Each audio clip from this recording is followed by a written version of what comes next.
যাদের ঘরে শিশু বাচ্চা আছে আজই এই দোয়াটি পরে ফু দেন, আর না হলে আপনার বাচ্চা হাম রোগ হয়ে পৃথিবী থেকে বিদায় হয়ে যেতে পারে। এই যে বাংলাদেশে হাম রোগের ছড়াছড়ি, আমি গতকালকে নিউজে দেখলাম 100-র উপরে শিশু বাচ্চা হাম রোগ হয়ে পৃথিবী থেকে চলে গিয়েছে। আপনি যদি আপনার শিশু সন্তানকে এই দোয়াটা পরে এখনই ফু দিয়ে রাখতে পারেন, ইনশাআল্লাহ আল্লাহর রহমতে আপনার বাচ্চার কখনো হাম রোগ হবে না। সেই দোয়াটি হচ্ছে আল্লাহুম্মা আযহিবিল বাসা রব্বান নাসি আশফি আনতা শাফি লা শিফাআ ইল্লা শিফাউকা শিফাআন লা ইউগাদিরু সাকামান। এই দোয়াটা পরে আপনি আপনার শিশু বাচ্চাকে ফু দিয়ে দিবেন, ইনশাআল্লাহ হাম রোগ হবে না। আল্লাহর উপর ইয়াকিন রাখেন। ওয়াবুদ রাব্বাকা হাত্তা ইয়াতিয়াকাল ইয়াকিন। আপনি যদি আল্লাহ তাআলার উপর ইয়াকিন রাখতে পারেন, ইনশাআল্লাহ অবশ্যই কার্যকরী ফলাফল পাবেন এবং সমস্ত মুসিবত থেকে বাঁচার জন্য আল্লাহর কাছে দোয়া করতে হবে। আমি আজকে আমরা অসুস্থ হলেই ডাক্তারের কাছে যাই। বিশ্বনবীর তরিকা ছিল, যখনই তিনি কোনো বিপদে পড়তেন সর্বপ্রথম ওযু করতেন, নামাজ পড়তেন, আল্লাহর কাছে বলতেন, এরপরে তিনি চিকিৎসা নিতেন, এরপরে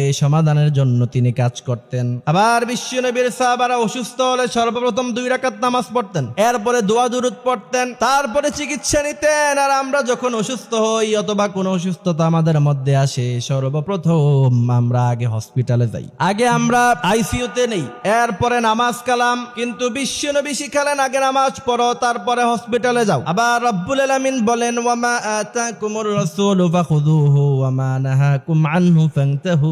বিশ্বনবী যা বলেছেন তাই করো, বিশ্বনবী যা নিষেধ করেছেন তা করো না।